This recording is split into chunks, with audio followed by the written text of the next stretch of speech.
Muy bien, vamos a abrir la Biblia en el Salmo 143. Salmo 143. Hemos titulado este mensaje, Enséñame tu voluntad. Enséñame tu voluntad. Y vamos a leer del versículo 1 al 10. Salmo 143, versículo 1 al 10.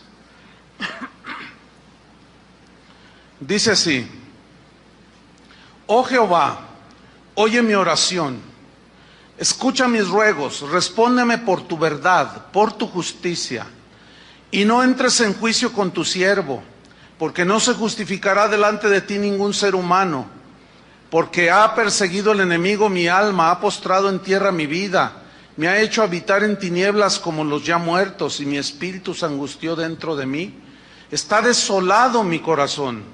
Me acordé de los días antiguos, meditaba en todas tus obras, reflexionaba en la obra de tus manos. Extendí mis manos a ti, mi alma a ti como la tierra sedienta. Respóndeme pronto, oh Jehová, porque desmaya mi espíritu. No escondas de mí tu rostro, no venga yo a ser semejante a los que descienden a la sepultura. Hazme oír por la mañana tu misericordia, porque en ti he confiado. Hazme saber el camino por donde ande, porque a ti he elevado mi alma. Líbrame de mis enemigos, oh Jehová, en ti me refugio. Enséñame a hacer tu voluntad, porque tú eres mi Dios. Tu buen espíritu me guíe a tierra de rectitud. Este salmo, hermanos, es una oración muy poderosa. Una oración que nos va a enseñar a nosotros acerca del tiempo de la angustia, el tiempo de la prueba, tiempos en los cuales cuando estamos en esas situaciones de aflicción nos provocan desorientación, como que nuestra memoria, nuestra mente como que se nubla, y en medio de esas cosas, de esas situaciones muchas veces no sabemos qué hacer, cómo enfrentar las cosas que se van presentando en la vida. Y David aquí en el versículo 1 comienza como todos nosotros debemos de comenzar, orando.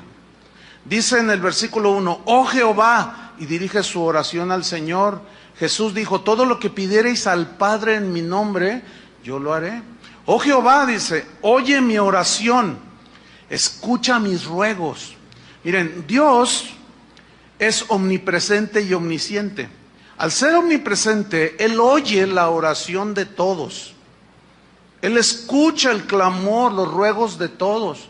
Pero nosotros tenemos que conocer a Dios en todo lo que tiene que ver con su carácter, cómo es Él. Porque Dios oye las oraciones, Él es omnipresente, pero también Él es soberano.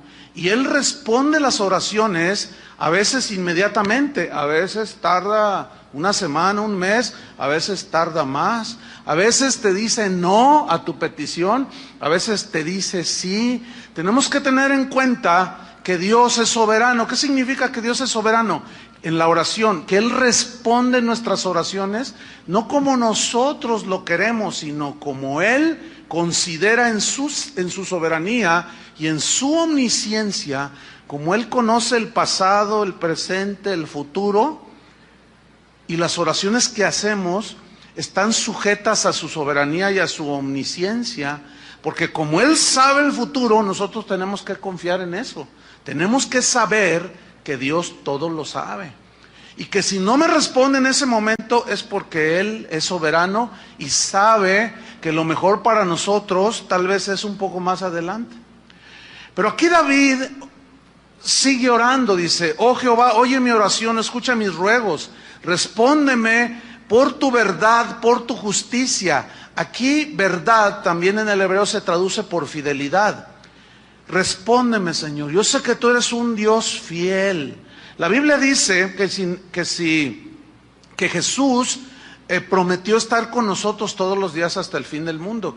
Y Él es fiel, Él está con nosotros. Entonces cuando nosotros oramos podemos invocar la fidelidad de Dios, pero también su justicia. ¿Por qué David invoca su justicia?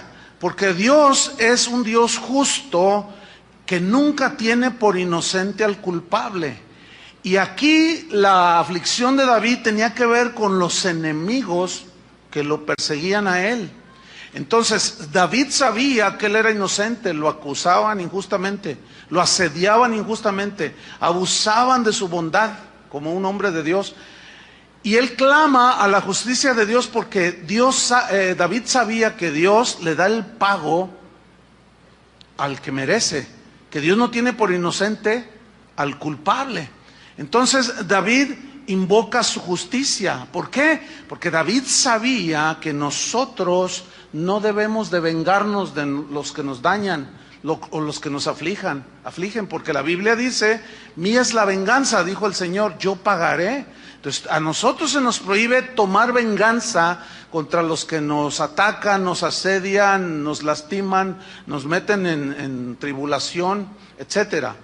Y en el versículo 2 sigue orando David y dice, no entres en juicio con tu siervo, porque no se justificará delante de ti ningún ser humano. La primera frase del versículo significa que David reconoce que él es un hombre pecador que está clamando a Dios por perdón. Dice, no entres en juicio con tu siervo, porque no se justificará delante de ti nadie, absolutamente nadie. La fe de David, según Hebreos 11, no lo tienen que abrir, Hebreos 11 es una lista bastante amplia de gente que vivió en el Antiguo Testamento que dice, por la fe Moisés, por la fe Abraham, por la fe Enoc, por la fe Noé, gente que fue justificada por la fe delante de Dios, es decir, Dios habló, ellos creyeron, y David está entre los que fueron justificados por la fe. Romanos 5:1, no lo busque, Pablo dijo, justificados pues por la fe, tenemos paz para con Dios por medio de nuestro Señor Jesucristo. Entonces, los que hemos sido justificados por medio de la fe, tenemos libertad para entrar a la presencia del Padre. ¿Qué significa ser justificado? Significa que Dios ya no te atribuye pecado alguno. ¿Por qué? Porque en el momento en que tus pecados, tú te arrepentiste, tus pecados han sido lavados con la sangre de Cristo. Y eso es lo que la Biblia me habla como justificados. O sea que Dios ya juzgó tus pecados cuando creíste en Jesús, fueron juzgados en la cruz.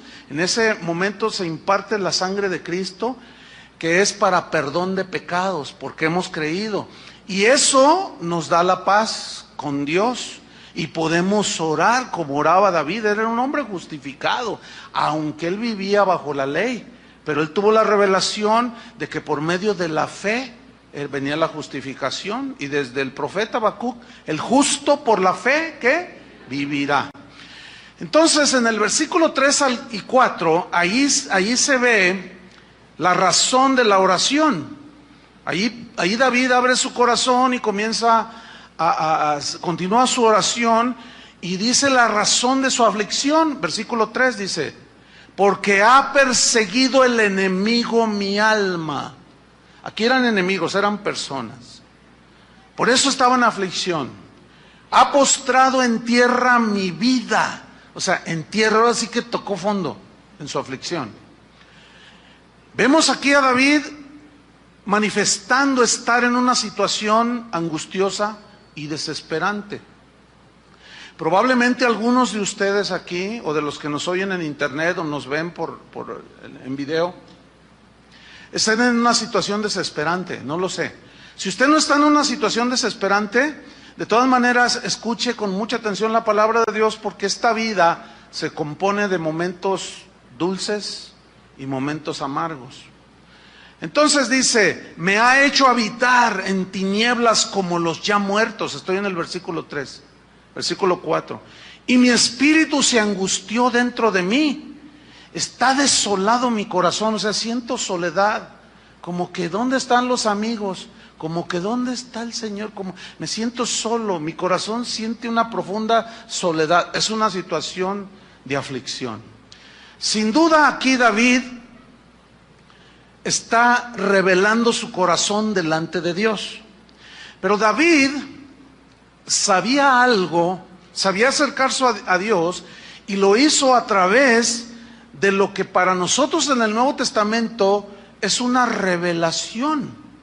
David tuvo revelaciones que en el Nuevo Testamento se nos confirman. Santiago 5:13. Miren la instrucción que dice la Biblia para cuando alguno de nosotros, hijos de Dios, estamos afligidos. ¿Qué es lo que debemos hacer? Santiago 5, versículo 13. Santiago 5, 13. Ese sí quiero que lo busque. Dice así: ¿está alguno entre vosotros afligidos? ¿Qué dice? Mire qué instrucción tan simple, tan sencilla. ¿Está alguno de vosotros afligido? Aquí afligido en el griego implica atribulado, angustiado, ¿sí? Como se sentía David. La instrucción es muy sencilla: haga oración.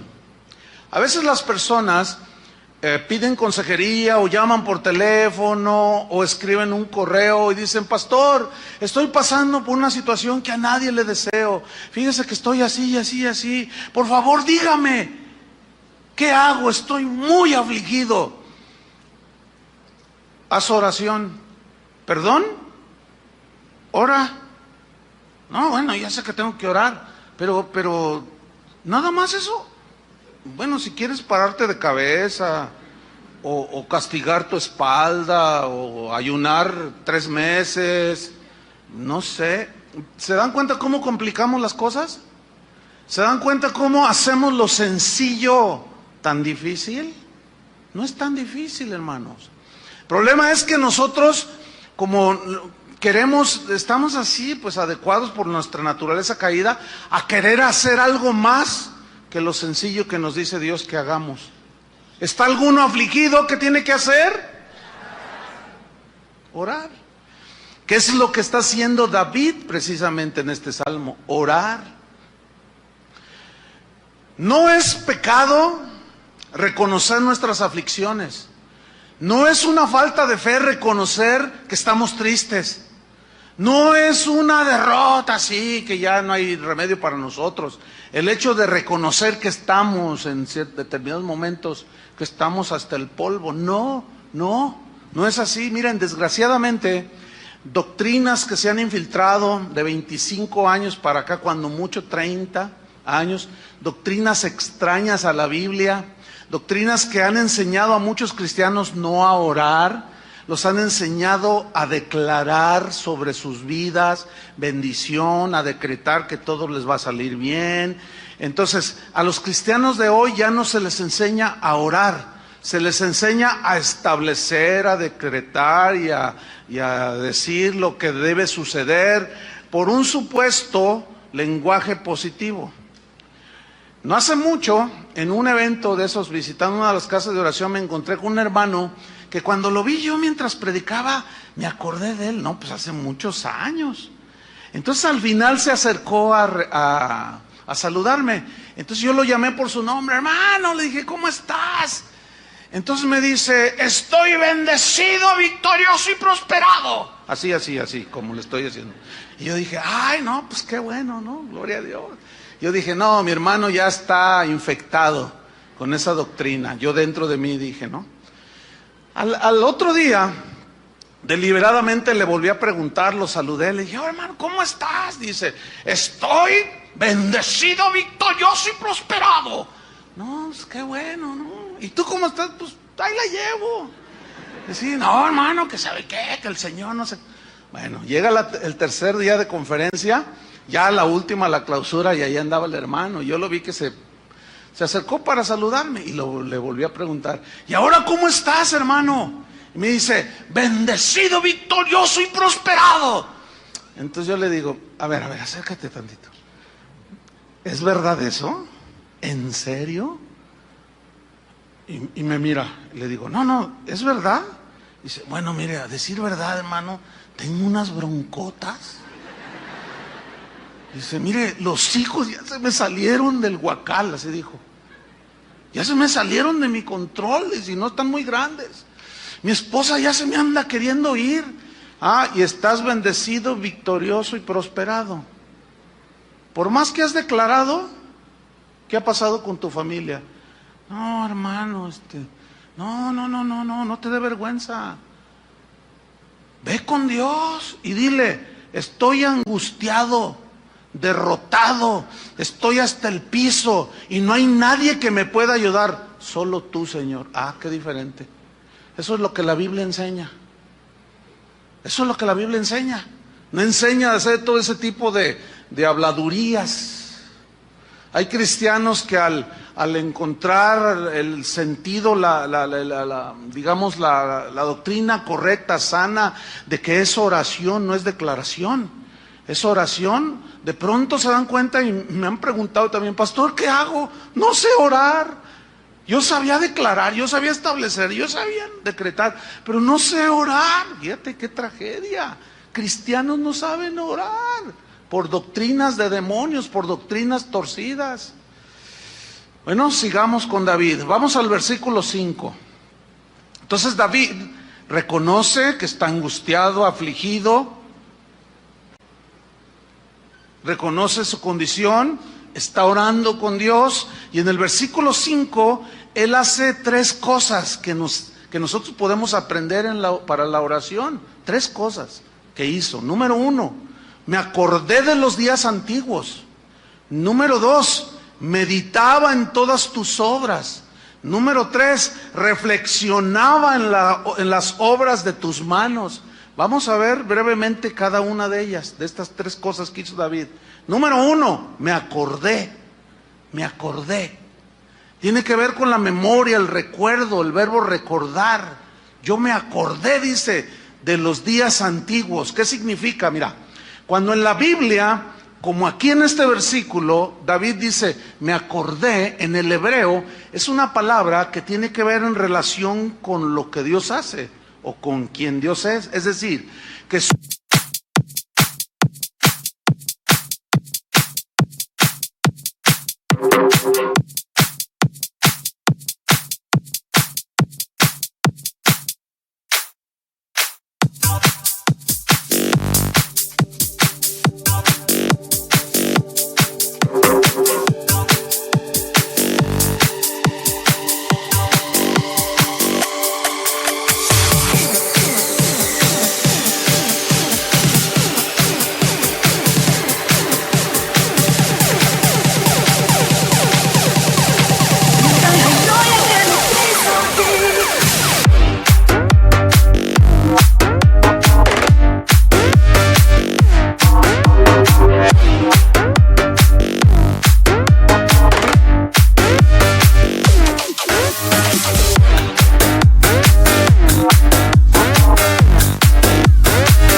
let me break it down.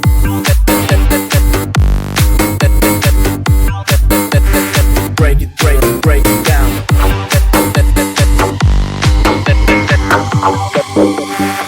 Em được ngã lưng lên một chút.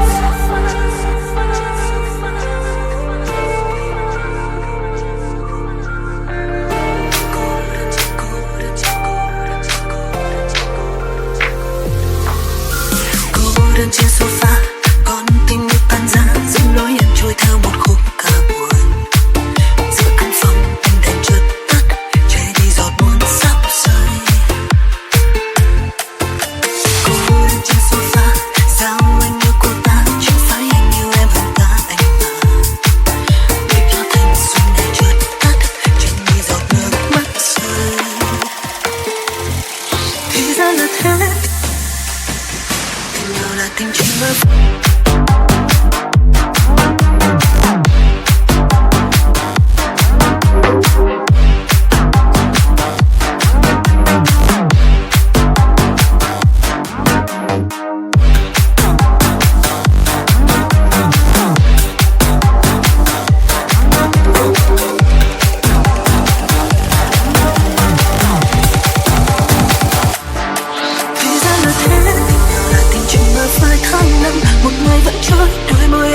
soldiers on fire.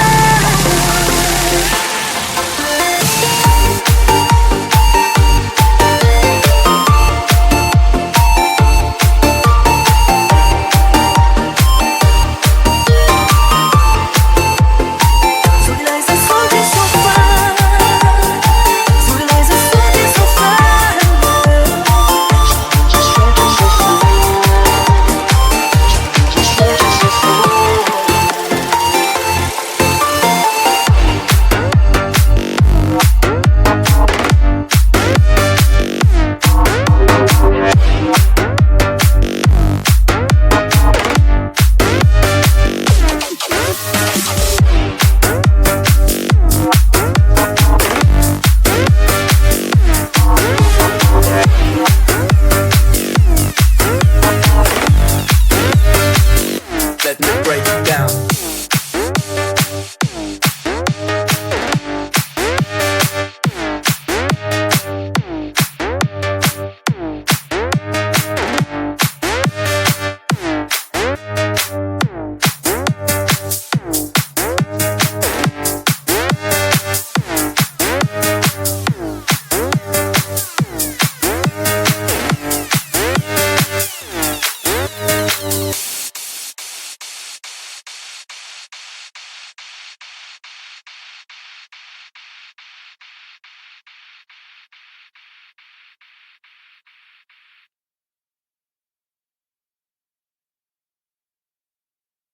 Su acordarse tenía que ver con Dios, tenía que ver con las promesas del pacto que Dios le había dado a Israel.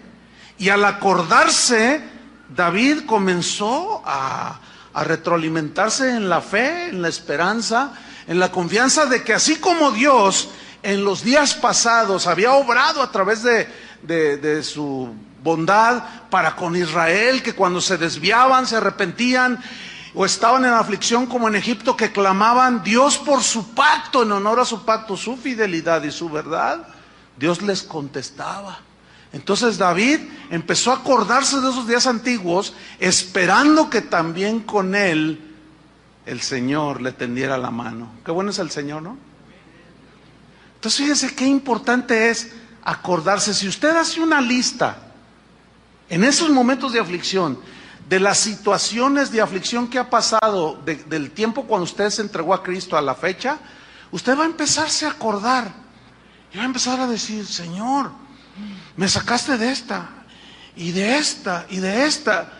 Y de pronto usted se empieza a dar cuenta que sin duda Dios lo va a sacar y le va a tender la mano en la situación presente. Por eso es bueno acordarse de los días pasados, cuando el Señor obró a nuestro favor. Sin duda Dios no nos va a dejar. ¿Cuántos creen eso? Ahí está. Entonces David se acordó. ¿Sí? Por ejemplo, Dios le había dicho a Abraham que iba a bendecir a todas las naciones por medio de él. Y pasan los años y de pronto Lot está ya en Sodoma. ¿Sí? Y de pronto Dios decide exterminar Sodoma y Gomorra, pero antes de hacerlo envía unos ángeles para que sacaran a su sobrino Lot. ¿En base a qué? A la promesa del pacto que había hecho. Entonces nosotros nos recordamos lo que Dios ha hecho en base a la obra de Cristo, a todo lo que nos ha prometido. Entonces, estamos orando, estamos en aflicción y estamos acordándonos de los días antiguos, cuando Dios obró a nuestro favor y algo empieza a suceder dentro de nosotros. El Salmo 22 no tiene que buscarlo. Salmo 22, 3 al 5, que es un salmo de David, dice así: en ti esperaron, versículo 4, nuestros padres. Esperaron y tú los libraste, refiriéndose a los que estaban esclavos en Egipto. Clamaron a ti y fueron librados. Confiaron en ti y no fueron avergonzados. Ese clamor era en base a la promesa del pacto que Dios había hecho. Entonces, ¿qué debemos hacer nosotros? Según este Salmo 22 también, que va de la mano con el Salmo 143 que estamos estudiando. ¿Qué debemos hacer? Clamar, que es lo que estaba haciendo David en este Salmo. Clamar, esperar que la respuesta, o que Dios te tienda la mano. Y número 3, confiar en nuestro Señor. Esas 3 cosas: clamar, pones tu petición, esperas con paciencia la respuesta, y confiar en que Dios va a responderte. Nada más que aquí en la respuesta, en su soberanía, como decía al principio, Dios te puede responder que no a tu petición. Bueno, esa ya es una respuesta. A veces decimos, ¿ya te respondió Dios? Y decimos, no, ya te dijo que no, ya te respondió. O puede ser que sí. Por eso, ¿y cómo saber todo esto, pastor? Alguien me preguntó. En tu relación con Dios. Cada cristiano debe tener una relación personal con Dios. Entonces, Jesús va a cumplir Él cumple su promesa de estar con nosotros.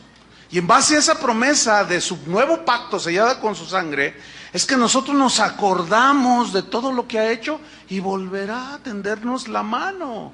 ¿Qué tenemos que hacer? Simplemente clamar, esperar y tener fe en Dios. Fe es poner tu confianza de manera total. Entonces, ¿cuál fue la número 1? La cosa número 1 que hizo David, acordarse. Estoy en el Salmo 143, versículo 5. ¿Cuál fue la número 1? Se acordó. Número 2, ¿qué hizo? Meditaba. Meditaba en todas sus obras. La palabra meditar aquí ya es un verbo un poco más profundo en esa oración y en ese derramar su corazón ante Dios, que David estaba abriendo ese corazón delante de Dios. Es algo más profundo, porque meditar aquí en el hebreo también se traduce por suspirar, pero es un suspiro de estar meditando, de estar pensando ya de una manera más profunda, de estarte acordando todo lo que hizo Dios con Israel, y él, así como un suspiro, pero también se traduce por gemir. Hay un gemir que va mezclado también con lágrimas, porque la necesidad es bastante de soledad y aflicción. Pero viene esa meditación en tus obras, ya en los hechos concretos del Señor, ¿sí? Recordando todo esto, meditando, suspirando y llorando por lo hecho por Dios en el pasado. Y el salmista aquí, cuando dice, meditaba en todas tus obras, el salmista está diciendo, yo suspiraba, así como diciendo, Dios lo volverá a hacer conmigo.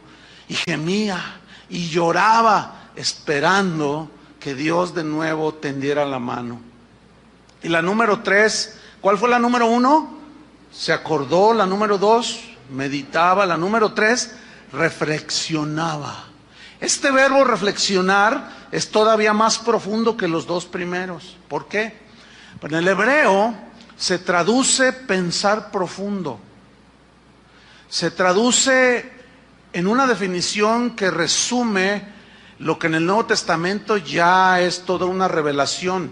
Se traduce también, significa tener comunión.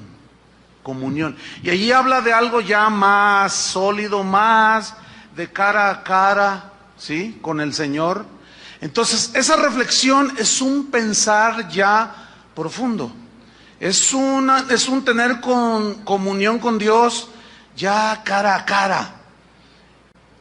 A medida que él se iba acordando, a medida que él iba meditando y teniendo comunión en esa reflexión de todas las cosas que Dios hacía y meditaba en su situación, Dios empezó a obrar en el corazón de David. Porque mire usted el versículo número 6, ahí vemos cómo ya empieza a haber una reacción, ¿sí? Dice en el versículo 6, extendí mis manos hacia ti. Mi alma, o sea, también la extendí, la levanté a ti como la tierra sedienta. Como ahorita que es tiempo de estiaje, aquí de sequía, usted sale así un poco a las afueras de la ciudad y la tierra está dura, está así como anhelando que llueva, ¿verdad? Y David está diciendo aquí, yo extendí mis manos. El extender las manos en la Biblia tiene un significado que nosotros los cristianos hoy no hemos captado tal vez en toda su dimensión, pero en el Antiguo Testamento, en la Biblia, extender las manos significa rendición total a Dios. ¿Qué significa? Rendición total. O O sea, que tú te rindes total y completamente a Dios. Levantar las manos al Señor habla de una dependencia absoluta de Dios. Es decir, que tú reconoces que con tus recursos humanos no puedes enfrentar esta situación. Solo Dios puede, porque para Él no hay nada imposible. Nosotros, los cristianos, a veces hacemos cosas que al faltarnos conocimiento podemos caer hasta con cierto ritualismo. Por ejemplo, durante la alabanza nos dicen un buen número de veces, levante sus manos. Y bueno, pues levanta uno las manos, pero al darles yo esta explicación, debemos de entender así cuando se nos invita a levantar las manos al Señor. En la Biblia significa ríndete completamente a Dios. ¿Ya te diste cuenta que con tu sabiduría no has podido? ¿Ya te diste cuenta que en tus fuerzas no has podido enfrentar ese problema? ¿Ya te diste cuenta cómo te arrastró tu naturaleza humana? Y por más que quisiste frenarla, te arrastró. ¿Te das cuenta que no puedes ni contigo mismo? Bueno, ríndete a Dios. Eso fue lo que le dijo el Señor a Pablo: bástate mi gracia, porque mi poder se perfecciona cuando tú ya no confías en ti mismo. Cuando te sientes débil, que ya no puedes hacer, es cuando entonces yo soy fuerte en ti. Y ahí es donde el Señor nos quiere llevar, a tener una dependencia total. Y David está llegando a ese punto, ¿sí?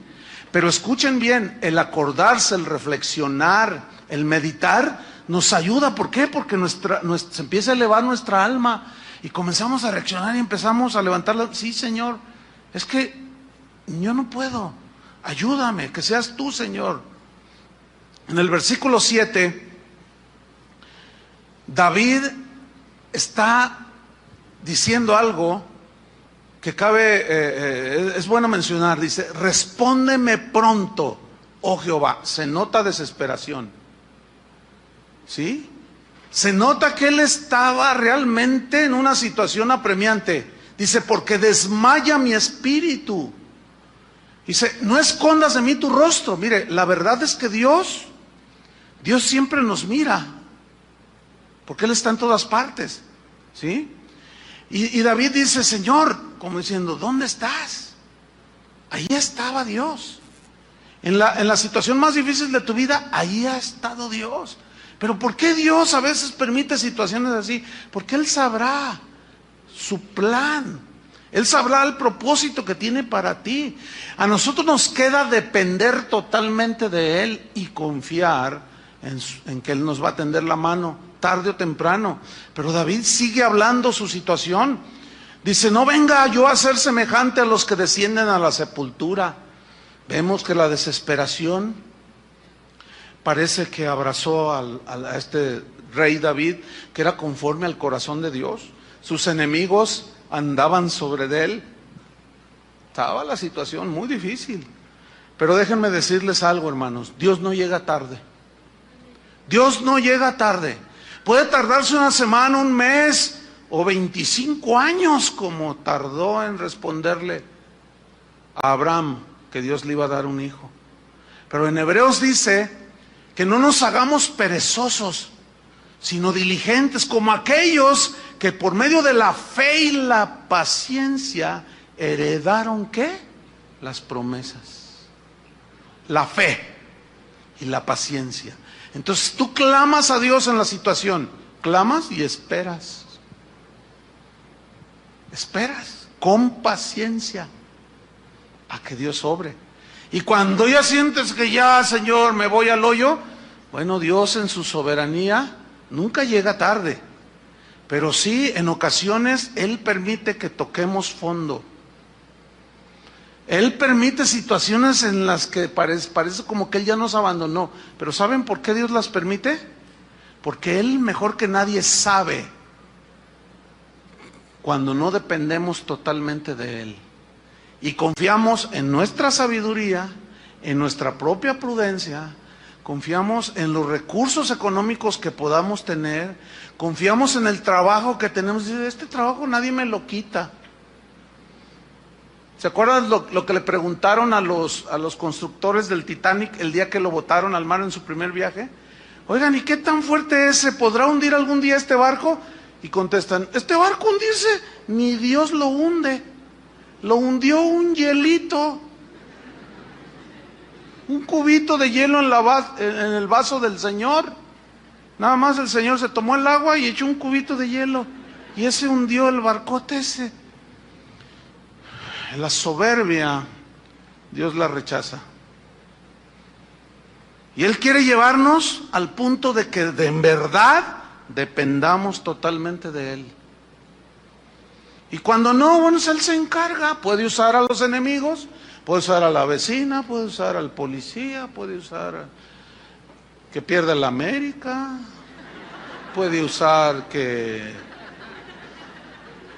¿Por qué ven a Carlos? ¿A poco le ven cara de águila?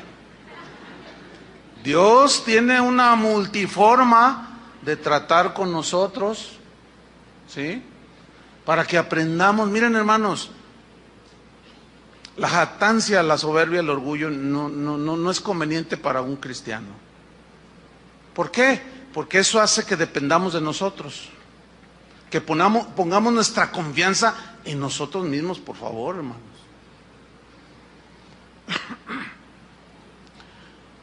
Versículo 8. Hazme oír por la mañana tu misericordia, porque en ti he confiado. Esa frase, hazme oír por la mañana, habla de que muy probablemente él estuvo toda la noche orando, esperando. Pero él invoca aquí algo que a mí me llama la atención. ¿Por qué invocó? En el primer versículo invocó la fidelidad de Dios, invocó la justicia de Dios, y aquí David invoca la misericordia. ¿Por qué? Yo me pregunté, dije, ¿por qué aquí invocó la misericordia? Y bueno, la misericordia, ¿qué es? La misericordia es un atributo que Dios tiene. Dios es misericordioso, dice la Biblia. Pero la misericordia es como el último recurso que Dios usa de sus atributos para tenderte la mano. Pero misericordia, escúchenme bien lo que significa misericordia.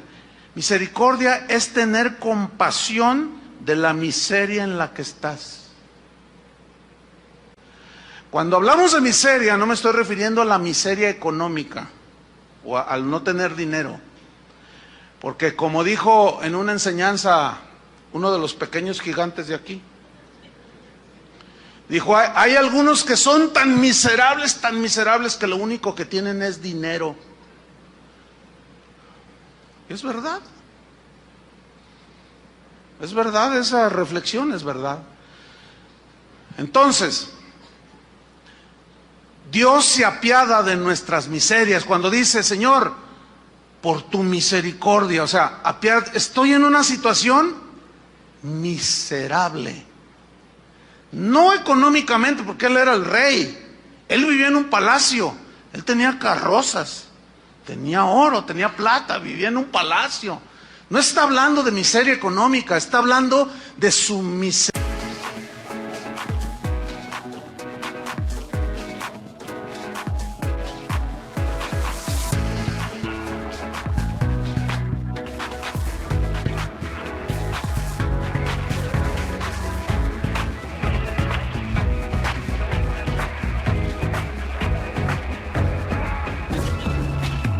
Use my strength in a strand that I be losing all of God. This is when I get her down. And I'm let you be your love.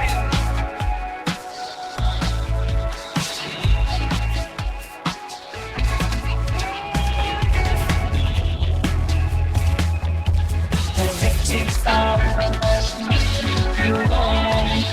dance with me, smile. That's the light of the sky. Be this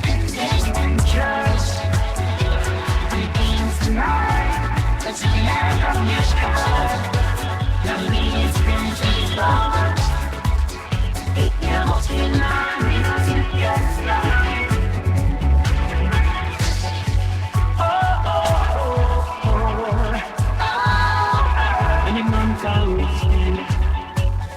Where's your road that everything there? Why can't nothing actions fall? Sticking the road, the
my soul when you feel it.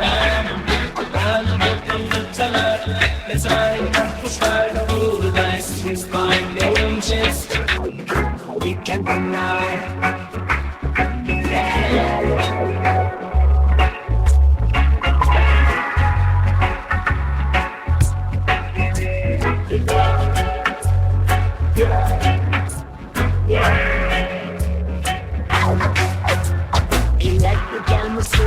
Make me feel alive.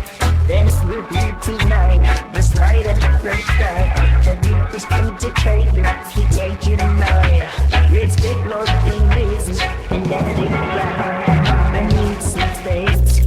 The night's perfect. And we'll never run such a first morning. I don't want. We keep coming back. We are still words to life. The road's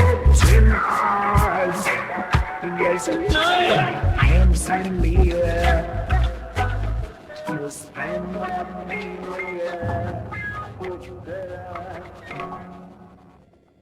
miserable condición de tristeza, de aflicción. Se sentía como un muerto ya que meten al hoyo.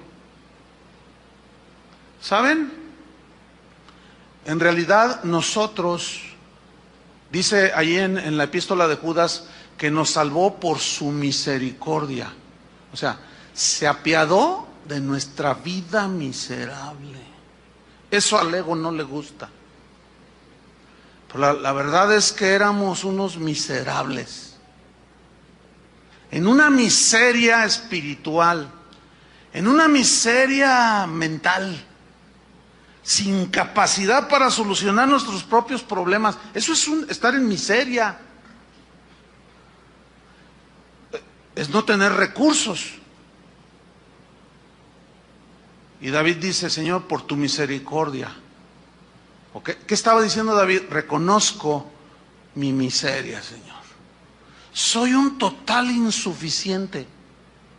Estoy en una condición, sí soy rey, pero estoy en una condición miserable. Por tu misericordia, Señor.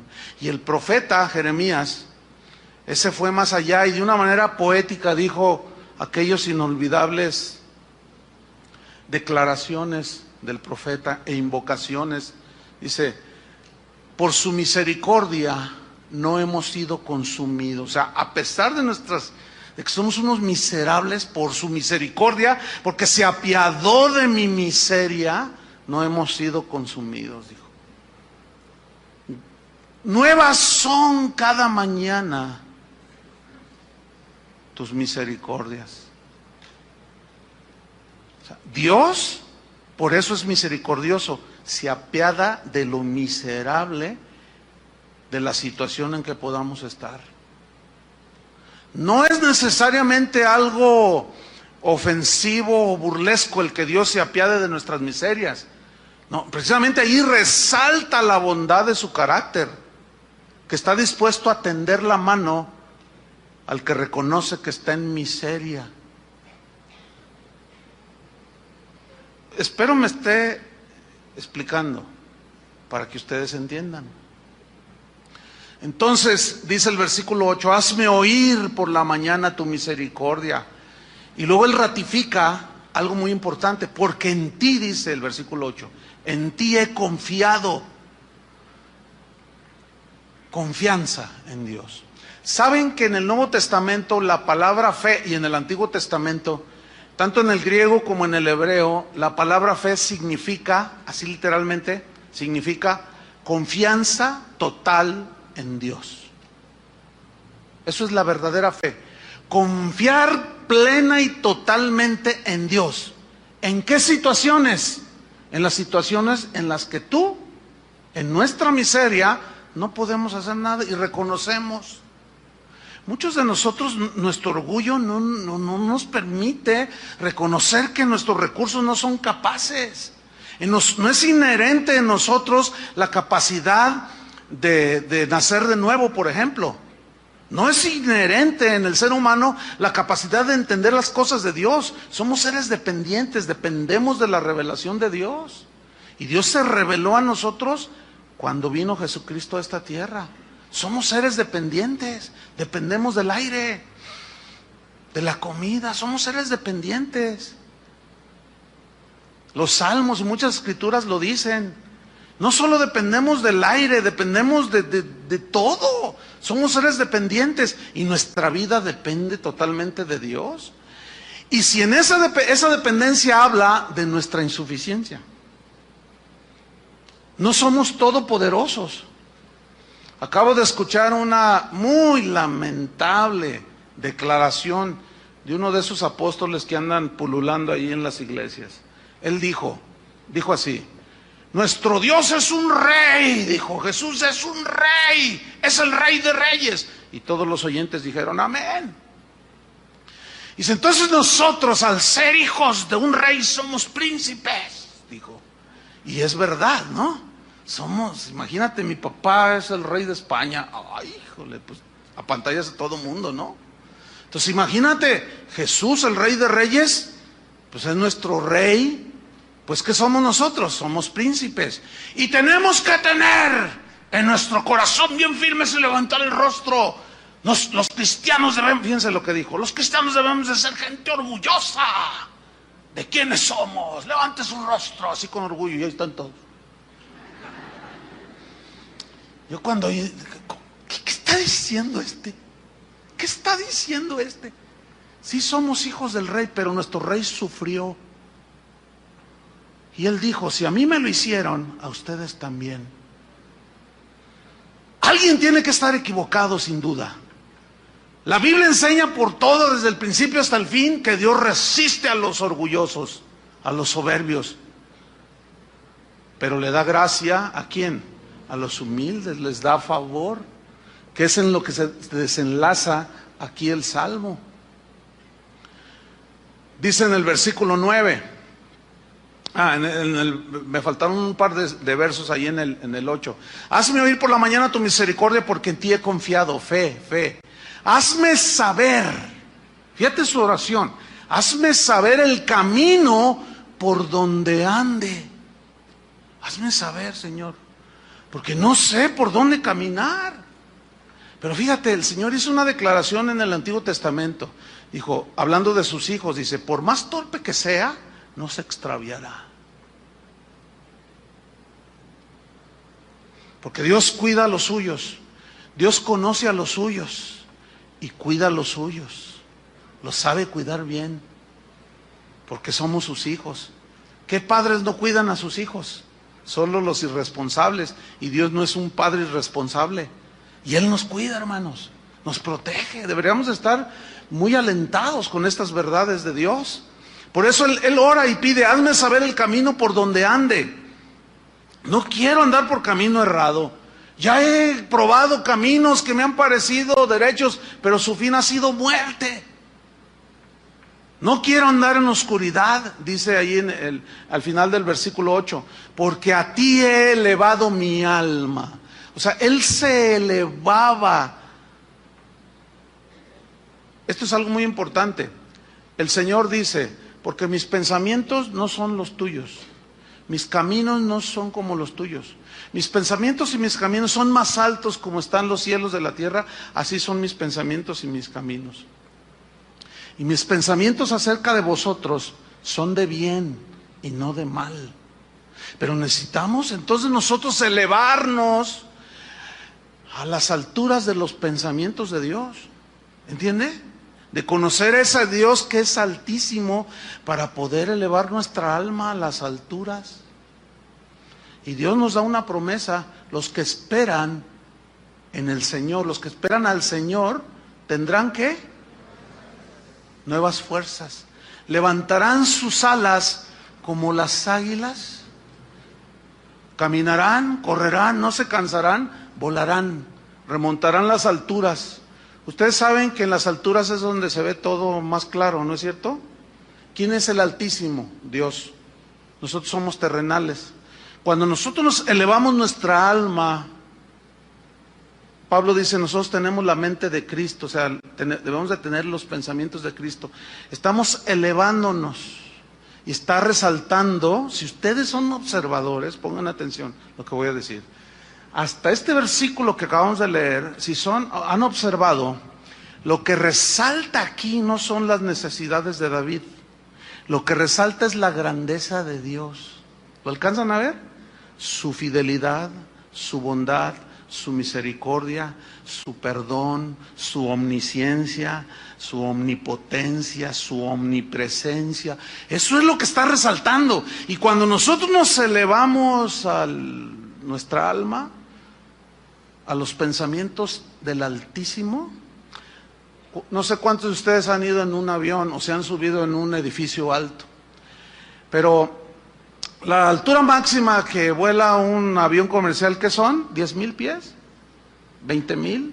¿Cuánto? 50,000 pies. O sea, estamos hablando de varios kilómetros de altura. Bueno, las veces que me ha tocado a mí pues, observar hacia la tierra, bueno, depende de la altura, es lo que alcanzas a ver, pero cuando va en su máxima altura el avión, nada más se ve verde si está verde, pero no se ven detalles, ¿sí? Cuando va a 10,000 pies se alcanzan a ver las casas, ¿sí? Cuando va despegando el avión se ven los tinacos de las casas. ¿Qué quiero decir con esto? Que mientras más alto eleves tu alma a Dios, más pequeñita se hace tu necesidad. Y resalta la grandeza de Dios. Espero que estén entendiendo, porque nuestra naturaleza humana nos lleva a nada más ver lo terrenal a nuestro alrededor y no alcanzamos a levantarnos. Por eso David decía, he elevado mi alma hacia ti. Vayamos al Altísimo, hermanos. Y una vez que estamos allí en las alturas con Dios, meditando, reflexionando, acordándonos, mira hacia abajo, hacia tu situación, hacia tu problema, y vas a decir, ni se ve ante la inmensidad, la grandeza de Dios. Entonces, si comparamos eso con la grandeza de Dios, ¿tú crees que Dios no pueda con nuestra insignificante situación? ¿Saben qué produce eso? Bueno, al menos en mí, no sé en ustedes, ¿no? Pero en mí produce una fe bien sólida, que me lleva a una conclusión. Si Dios tiene todo en control, yo debo de descansar. Por eso dice en Hebreos, a través de la fe y la paciencia, heredamos las promesas del Señor. ¿Cuántos le dan gracias por eso? Sigamos para finalizar en el versículo 10.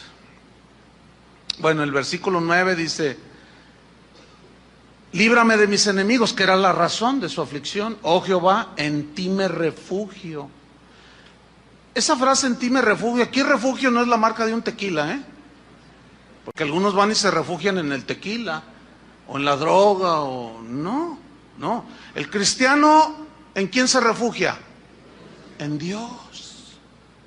Fíjate, en el cristiano, el efecto que causan las aflicciones, en el que es nacido de Dios, es contrario al efecto que producen las aflicciones en el que no es hijo de Dios.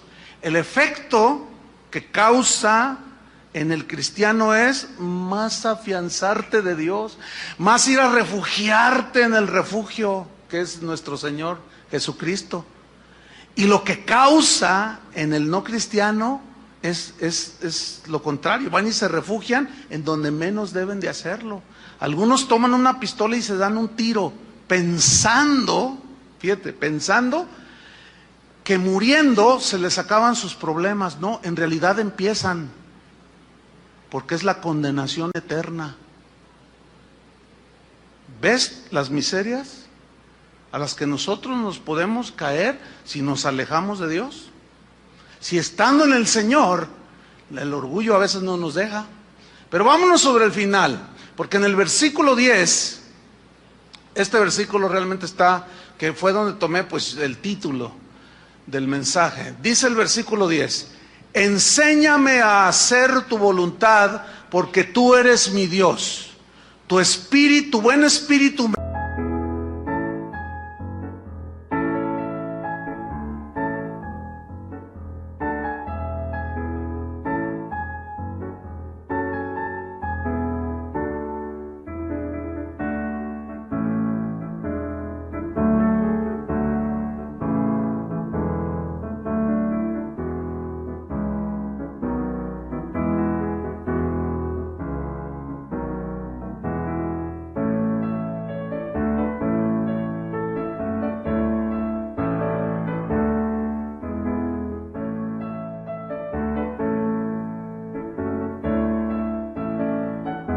guíe a tierra de rectitud. Ok, si somos observadores y somos responsables y ponemos atención cuando leemos la Biblia, yo no creo en eso de que lea la Biblia en un año. ¿Saben por qué? Porque lees tus 15, 20 capítulos diarios, pero ¡ay! Me faltó leer. A ver, enséñame a orar porque es tu voluntad, porque tú eres mi Dios. Enséñame, Señor, tus caminos, porque ya cumplí. ¡Ay, ya me siento re bien! Hermanos, yo he leído la Biblia 30 veces en mi vida. Oye, a ver, y explícame qué significa esto. Bueno, mira, la realidad no la entiendo mucho, pero es re bonito. No. ¿Qué quiere decir aquí? Bueno, la verdad, mira, mira, con que la leas basta. No, mis queridos hermanos. Una cosa es leer y otra cosa es escudriñar. Y si ustedes son observadores, nada más en este versículo, yo al quedarme allí encontré 6 principios. En ese versículo, 6. Se los voy a decir cuáles. Vamos a ver brevemente cada uno. Número 1, enséñame. Número 2, a hacer. Número 3, la voluntad de Dios, tu voluntad. Número 4, la razón, porque tú eres mi Dios. Número 5, tu buen espíritu me guíe. Y número 6, ¿a dónde? A tierra de rectitud. 6 cosas. Número 1, enséñame. Digan todos, enséñame. Enséñame, ok. Cuando David dice aquí, enséñame, el requisito para que Dios nos enseñe sus secretos, nos revele el por qué a veces Él hace las cosas como las hace. Hay un requisito que Dios pida para Él podernos enseñar, y es humildad delante de Él y sumisión. Cuando David está diciendo, Señor, enséñame, Él está teniendo en su corazón una actitud de humildad y de sumisión. Dios no puede enseñar al autosuficiente. Dios no puede enseñar al que no reconoce que necesita ser enseñado por Dios.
Dios no te va a enseñar sus secretos.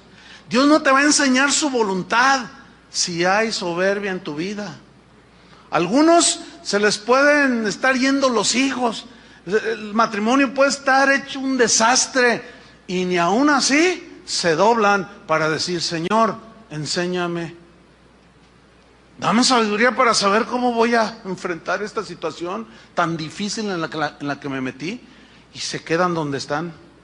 Porque el requisito que Dios pide para que Él nos enseñe es la humildad. Entonces, la humildad es una actitud del corazón que reconoce que Él sí sabe todas las cosas, que Él sabe todo, conoce todo, y que como es el Todopoderoso y el Omnisciente y el que llena todo el universo, entonces Él es el que sabe.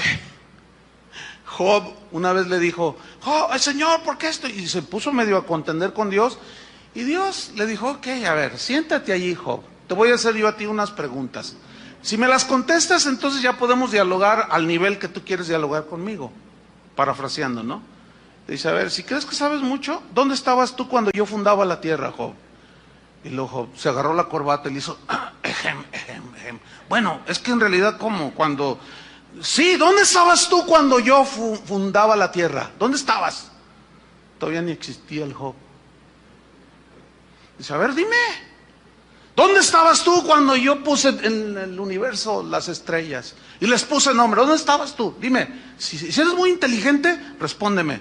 "No, bueno, Señor, es que pues no es para tanto, Señor." Se quebró el Job. La actitud, escúchenme bien, la actitud con la que tú y yo nos acerquemos a Dios para que Él nos revele y nos enseñe es muy importante para Dios. Y como les dije al principio, desgraciadamente a muchos cristianos no los han enseñado a orar. Los han enseñado a tener una actitud soberbia delante de Dios. Dios no enseña a ese tipo de gente. Y todavía les enseñan y les dicen: haz una lista y preséntala delante de Dios y dile: aquí está lo que yo te pido, Señor, y te pido, te doy 3 meses, dicen unos. Otros más osados, más bendecidos, prosperados, y lo que me dijo aquel hermano, se atreven a decirle al Señor: te doy 3 días para que me contestes. Imagínate nomás. ¿Qué es eso? ¿Sabes qué hace Dios? Se te queda viendo así. Porque Dios resiste a los soberbios, pero le da gracia a los humildes. Gracia es el favor. Entonces la actitud con la que nosotros le preguntamos a Dios es muy importante, hermanos. David dijo: enséñame. ¿De veras quieres ser enseñado por Dios? Actitud enseñable. Mira, en una ocasión los fariseos se acercaron con Jesús y le dijeron, los fariseos eran bien orgullosos y llegaron ahí muy soberbios, prepotentes. A ver, queremos que nos respondas una cosa. Y Jesús los mira: a ver, digan, ¿con qué autoridad haces estas cosas que tú haces? Y Jesús les responde: yo también les voy a hacer una pregunta a ustedes. O sea, ellos les están preguntando algo al Señor. Querían una respuesta, pero noten la actitud. ¿Con qué autoridad haces estas cosas? Yo también les voy a hacer una pregunta. ¿El bautismo de Juan era de Dios o era de los hombres? Y empezaron a cavilar entre ellos y decían: si decimos que era de Dios, nos va a contestar: ¿por qué no le creísteis? Y si decimos es de los hombres, no, el pueblo nos va a apedrear. ¿Por qué? Porque tienen a Juan por profeta. Y Jesús: ¿y bien? Dice: no sabemos. Y Jesús dice: pues yo tampoco. ¿Qué significa eso, hermanos? No les contestó. ¿Por qué? Porque ellos no llegaron delante de Jesús con la actitud correcta. Hay gente que me manda correos y el lenguaje escrito también es gráfico. También hay palabras que se pueden usar que están evidenciando la actitud. Y yo percibo cuando la gente que quiere contender no quiere aprender. Lo percibo, ¿por qué? Porque somos espirituales. Y puedo percibir cuando alguien hace una pregunta, pero que verdaderamente tiene una actitud de que quiere aprender. Y a los que yo discierno y capto que me preguntan, pero para contender, no les contesto. ¿Saben por qué? Porque ellos no quieren aprender. Ellos quieren contender y se quedan igual. Lo mismo hace Dios. Y ahí hay un principio. Cuando yo estoy en el salón de clase o cuando estoy aquí, como ahorita, enseñando la palabra de Dios, ¿saben que también se ve la actitud? ¿A poco creían que no? Se ve la actitud. Si tú realmente tienes hambre y deseos de aprender o tienes esa actitud, bueno, de esos no hay ahorita. Pero se ve, se ve. Una vez estábamos en un evento y pues, mi esposa y yo éramos los que iban a enseñar, y se sube mi esposa y estaban ahí unas personas, y la actitud así ¿y esta qué nos enseña? Uy, no, imagínate. ¿Tú crees que así se va a aprender? Acabamos de estar en un evento en la Ciudad de México. Fue un evento para mujeres, para damas, mujeres cristianas y no cristianas. Pero a mí me invitaron también a dar algunas 2, 3 enseñanzas. Pero yo escuché a 3 oradoras, la esposa del pastor de allá, mi esposa y Janet Arroyo. Y yo las oía y yo decía, ¿y qué estoy haciendo aquí? En serio, ¿qué estoy haciendo aquí? O sea, yo meditaba y decía, ¿qué estoy haciendo aquí? Si tienen una palabra, pero bueno, me invitaron y bueno, pues fueron muy amables y me acompañaron a mi esposa. Pero cuando subí, yo les dije, fíjense hermanos, hay gente que cuestiona y un par de versículos nada más donde dice, la mujer calla en la congregación porque no le es permitido a la mujer enseñar. No tengo tiempo para explicar los versículos en su contexto histórico, etcétera, etcétera. No tengo tiempo. Pero yo les dije, fíjense, ¿qué les parecieron las 3 mujeres que acaban de hablar? Si esos que cuestionan que la mujer hable, hablaran como estas 3 señoras mujeres pues que acaban de hablar, otra cosa sería, pero su actitud farisea, ¿entienden? No los deja crecer. ¿Por qué? Porque no son enseñables. El enseñable calla y escucha y medita. ¿Sí? Si es correcta la enseñanza, si es justo lo que se te está diciendo, si es correcto, si es limpio, si es para tu bien, entonces debes de tener un corazón enseñable. Pero los que todo lo cuestionan hasta el color de la pared. ¿Y por qué amarillo? El amarillo, hasta hay un dicho que dice, el que de amarillo se viste, a su hermosura se tiene y de sinvergüenza se pasa. ¿Por qué? No, esos fariseos huelen a fariseo del tiempo de Jesús. Esos nunca aprenden. Los que cuestionan todo, nunca los enseña el Señor y se quedan ahí. Miseria. Pero te tengo buena noticia. En esa miseria en la que puedes estar, si finalmente elevas tus ojos al Altísimo, Dios te tiende la mano y te puede enseñar. ¿Cuántos quieren que Dios los enseñe? Por eso David dijo, enséñame. Enséñame. Ahora, aquí a mí me surgió una pregunta, ¿enséñame a qué? ¿A qué me enseñas? Fíjate, el mismo versículo nos da la respuesta. Enséñame ¿a qué? A hacer. A hacer. Esto me puso a pensar así, a meditar. A ver, enséñame a hacer. ¿Y esto es a qué? Miren, en conclusión. No basta oír solamente. Como ustedes ahorita ya escucharon algunas cosas que Dios nos está enseñando a través de su palabra. Ok. No basta con oír. Ahora, si yo les pregunto a ustedes, ¿entendieron lo que les he explicado? Sí. No basta tampoco. No basta. O sea, ya oyeron, entendieron. Pero no basta con oír y entender. No basta con decir, ay, no, sí, cierto. Pero si tú no llegas al terreno de los hechos, ¿sí? Alguien dijo por allí que el camino al infierno está tapizado de buenas intenciones. O sea, de gente que oyó, entendió, pero a la hora de la hora nunca hizo nada. La Biblia dice, pero sed hacedores de la palabra y no solamente oidores. Ahora, para hacerla tienes que entenderla.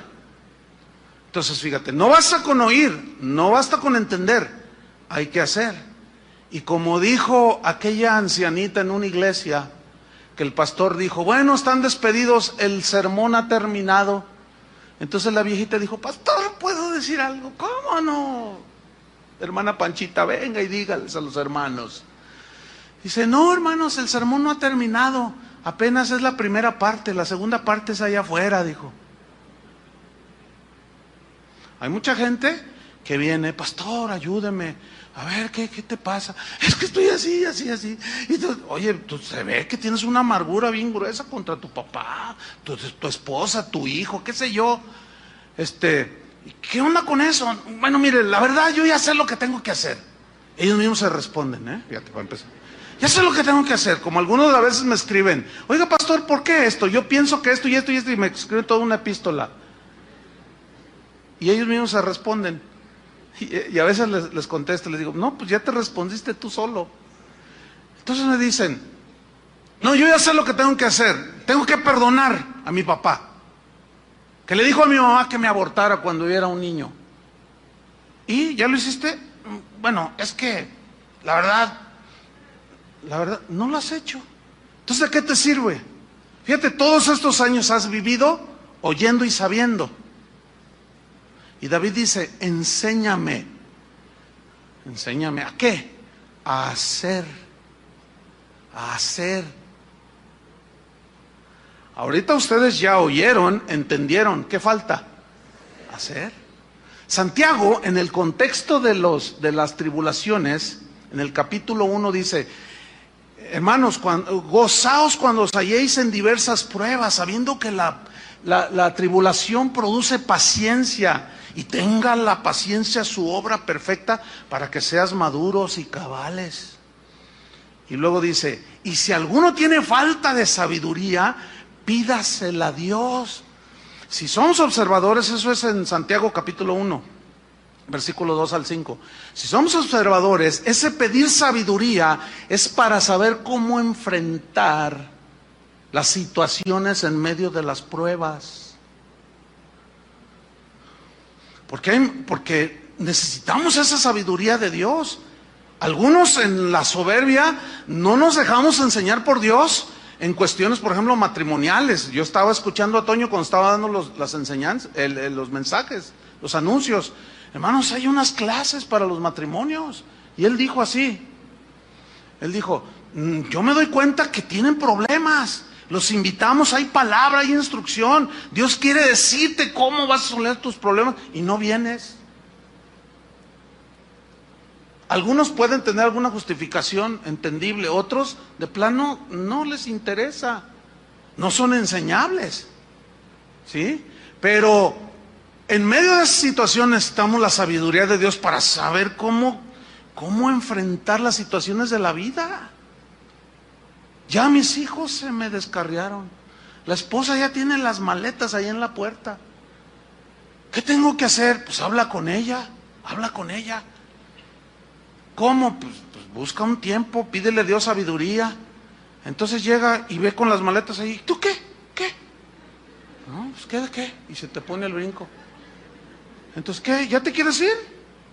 Pues no me queda otra, tú de plano. Pues lárgate. No, qué sabio. ¿Eso es sabio? ¿Cómo que lárgate? En lugar de, no, mira, ¿sabes una cosa? Dame 5 minutos, siéntate ahí, vamos a hablar. Y luego la otra también bien orgullosa, ¿me estás corriendo?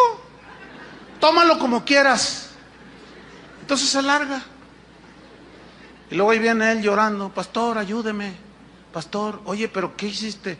Pues es que ya estaba ahí con las maletas y me dio coraje. ¿Y qué le dijiste? Lárgate. Pues te obedeció. ¿Ya ves que sí está sometida?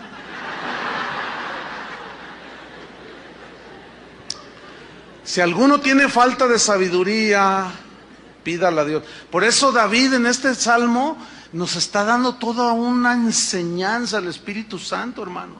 Enséñame a hacer, pero ¿hacer qué? El número 3, tu voluntad. ¿Hacer qué?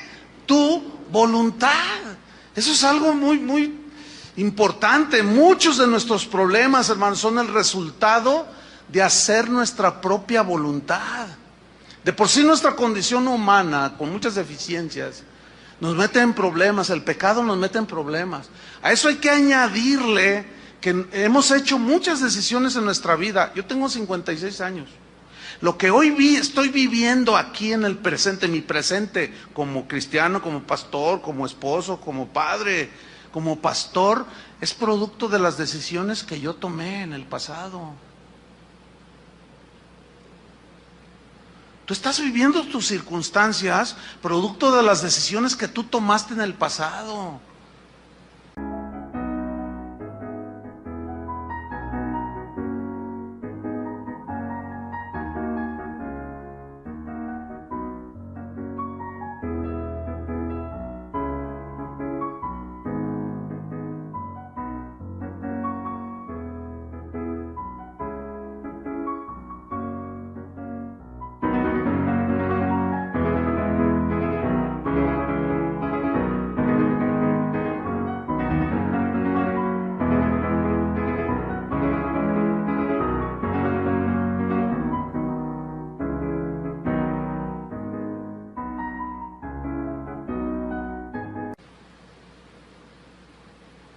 Y yo me he dado cuenta cuando he tomado decisiones de mi propia iniciativa.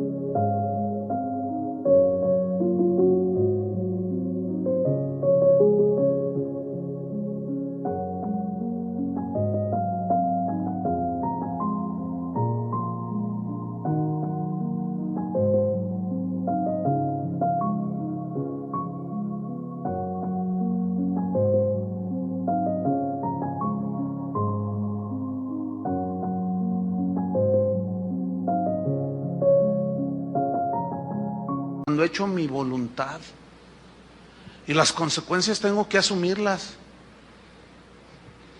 Entonces, nosotros mismos somos los que nos metemos la mayoría de las veces en broncas, en problemas. ¿Por qué? Porque a fin de cuentas hacemos lo que nos da nuestra gana, nuestra voluntad. Dios dice una cosa y nosotros decimos, sí, pero yo pienso que es mejor esto. Ah, ok, bueno, está bien. Por eso David dijo, enséñame a hacer, ¿qué? Tu voluntad. ¿Se acuerdan de Jesús cuando estaba ahí en el Getsemaní? Que sudaba como gotas de sangre por la presión, la aflicción, la tribulación en la que estaba, lo que venía al siguiente día, la crucifixión. Y él en su humanidad clamó y dijo, Padre, si es posible, pasa de mí esta copa. Fíjate qué oración que desconcierta a algunos. ¿Cómo? Es que, ¿cómo él está diciendo que si había alguna posibilidad de no ir a la cruz? Pues eso es lo que está orando.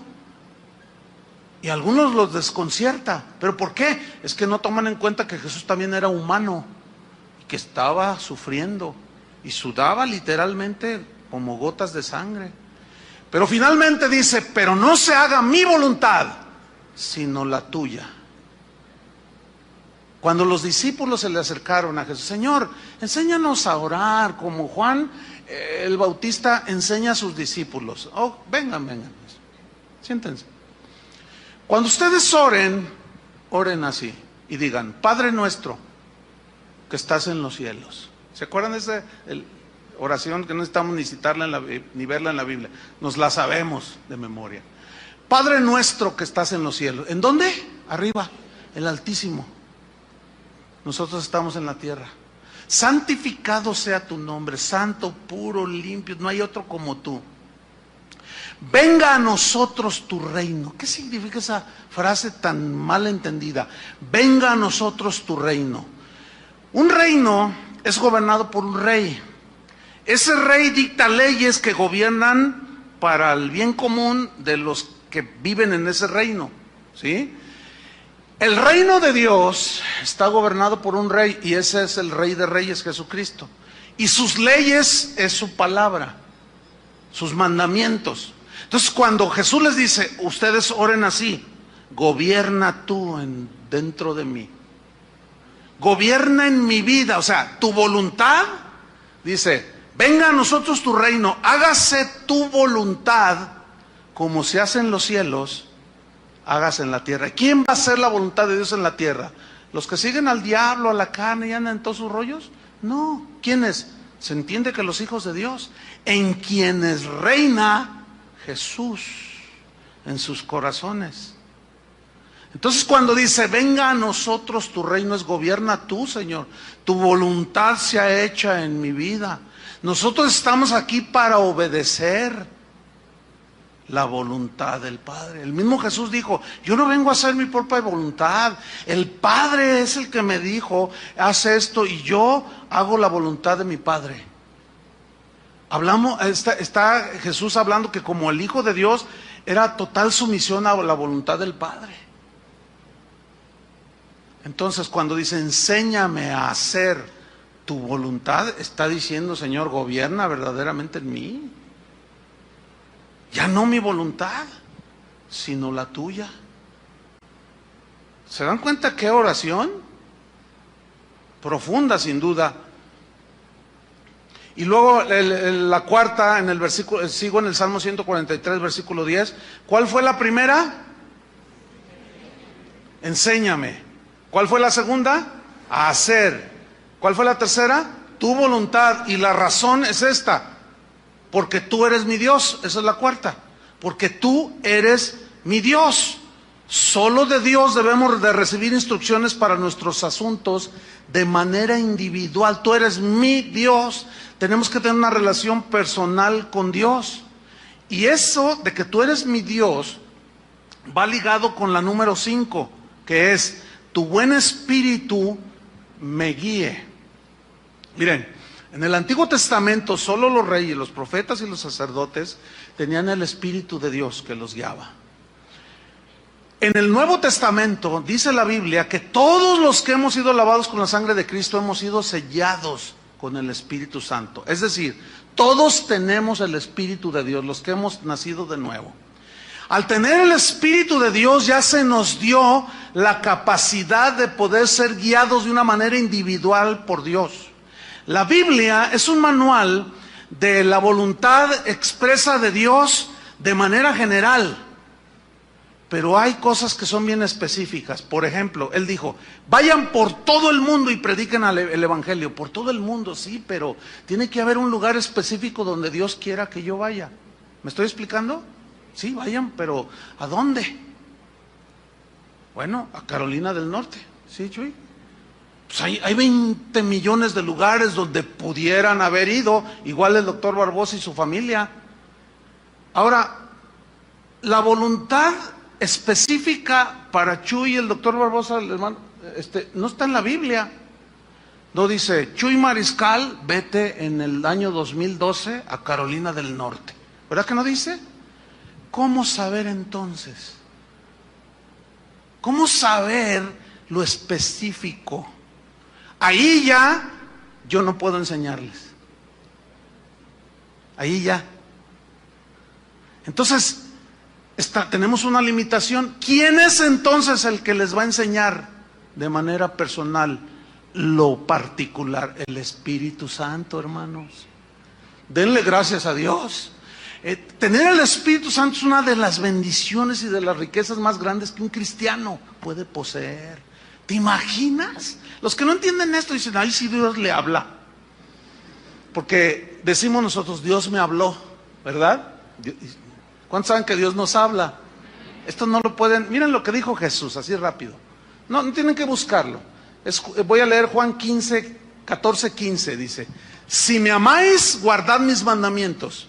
Y yo rogaré al Padre y os dará otro consolador, para que esté con vosotros para siempre, el Espíritu de verdad. ¿Por qué dice el Espíritu de verdad? Porque siempre nos va a guiar ¿a dónde? A la verdad. Gracias a Dios por su Espíritu Santo, hermanos. Siempre nos va a guiar a la verdad. Dice, el cual el mundo no puede recibir, porque no le ve ni le conoce. Pero vosotros le conocéis, porque mora con vosotros y estará en vosotros. No los voy a dejar huérfanos, vendré a vosotros, o sea, en el Espíritu Santo. Y luego dice el versículo 25, os he escrito estas cosas estando con vosotros, os he dicho estas cosas estando con vosotros, mas el Consolador, el Espíritu Santo, a quien el Padre enviará en mi nombre, Él, el Espíritu Santo, os enseñará todas las cosas específicas que cada quien necesita saber. Y las cosas también generales. Él os enseñará todas las cosas y os recordará todo lo que yo os he dicho. La paz os dejo, mi paz os doy. Todo esto produce la paz también. Mi paz os dejo, mi paz os doy. Yo no os la doy como el mundo la da. No se turbe vuestro corazón, ni tenga miedo. No están huérfanos. No pueden decir, no tengo quien me guíe. No tengo nada. No, tenemos el Espíritu Santo. Y ahí en ese terreno yo ya no puedo. Yo eso lo entiendo perfectamente. Yo no quiero ponerme en el lugar como erróneamente algunos pastores dicen, ¿sabes qué? Le dicen a un joven, termina con esa muchacha, no es la que Dios tiene para ti. A mí Dios me mostró que es aquella que está allá. Y este va y le hace caso. Entonces, ¿en balde está el Espíritu Santo? Pues parece que sí. Lo que sucede es que ese pastor o esa gente que se mete en los terrenos individuales, en la vida personal de la gente, no ha entendido que el Espíritu Santo puede guiar a todos en las cosas personales. ¿Qué carrera debo estudiar? Pregúntale a él. ¿Hago o no hago este negocio? Híjole, pues es que si yo te digo que sí y no es. ¿Me estoy explicando? Por eso David decía, tu buen espíritu me guíe. Y luego dice, ¿a dónde? ¿A dónde? Porque luego fíjate, aquí el doctor Barbosa me estaba diciendo que el otro día alguien lo visitó ahí en su consultorio y le dijo, oiga, pues me deja orar por usted, miembro de otra congregación. Y le dice, sí, ¿cómo no? Ore por mí. Dice, y oró, termina de orar, dice, tengo una palabra para usted. Ah, pues dígamela, le dice el doctor Barbosa. Y le dice este hermanito, dice, pues el Señor me puso en mi corazón que te dijera, salte de casa de oración. ¿Verdad que hasta se siente así como... ¿sí? Imagínense que él se deja guiar por esa torpeza de ese hermano. Cuando ya estaban pastoreando una iglesia, cuando el Señor les habló claramente, y luego llega uno diciendo, el Señor me dijo, el Señor no se contradice, mis queridos hermanos. Por eso cada uno debe de tener esa comunión con Dios. ¿Entiende? ¿Qué voy a hacer? ¿A dónde me voy allá? ¿Me cambio acá? ¿Qué debo de hacer? ¿Tienes el Espíritu Santo? Pablo obedeció y fue a predicar a muchos lugares. Y hay un par de escrituras en el libro de los Hechos que dice, intenté ir a Bitinia a predicar el Evangelio y el Espíritu Santo me lo prohibió, dice. Entonces parece, ¿cómo que el Espíritu lo prohibió? Si es precisamente el Espíritu quien nos impulsa a ir a predicar. Sí, pero la dirección específica de a dónde, Pablo la estaba descubriendo. Dice, después intenté ir a Misia y el Espíritu me dijo que no. Y me quedé así y de pronto, dice, tuve una visión, un macedonio que me dijo, ven y ayúdanos. Entonces entendí que el Señor quería que fuéramos a Macedonia. Y allá van, y allá era. O sea que en la búsqueda de la voluntad particular de Dios, nos podemos equivocar. Pero como tenemos al Espíritu Santo, denle gracias a Dios. El Espíritu nos frena o nos impulsa. ¿Sí? Hay cristianos que están en la búsqueda de Dios y como se expusieron a enseñanzas de que tú declares, que tú lo otro, el Señor está haciendo que no y empiezas no. Dios cierra las puertas, te está diciendo evidentemente que no, porque Él es el único que cierra o abre puertas, según Apocalipsis. Él es el único. Entonces están cerradas las puertas, ya estás tú pateando las puertas. Y en el nombre de Jesús, ¡pah! Yo declaro, yo en el nombre, y ahí están peleándose con Jesús. Como Pablo persiguiendo a los cristianos. Pablo, dura cosa te es darle puntapiés al aguijón. Tú solo te estás dañando, nunca vas a poder conmigo. Hermanos, enséñame a hacer tu voluntad, porque tú eres mi Dios. Guíame, tu buen espíritu me guíe, ¿a dónde?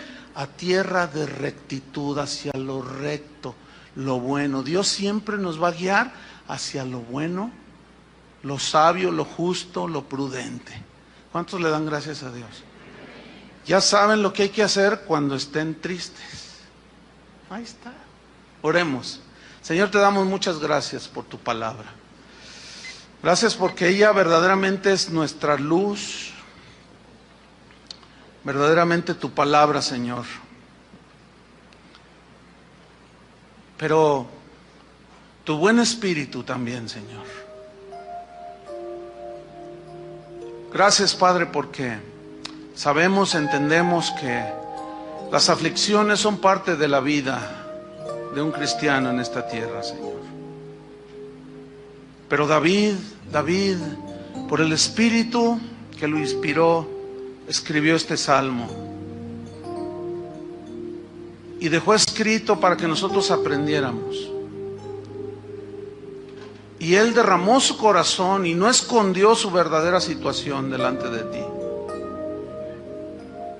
Y empezó a acordarse, a meditar, a reflexionar. Y empezó a profundizarse y su alma empezó a elevarse a las alturas contigo. Y comenzó a rendir. Su corazón empezó a invocar tu misericordia. Reconocía su condición de miseria. No podía él solo, Señor. Pero David terminó diciendo, enséñame, Señor, de verdad. Quiero conocer tus caminos, quiero conocer tu voluntad. Pero no solo conocerla, enséñame a hacer tu voluntad, no mi voluntad. Porque tú eres mi Dios. Tú eres quien debe reinar en mi corazón.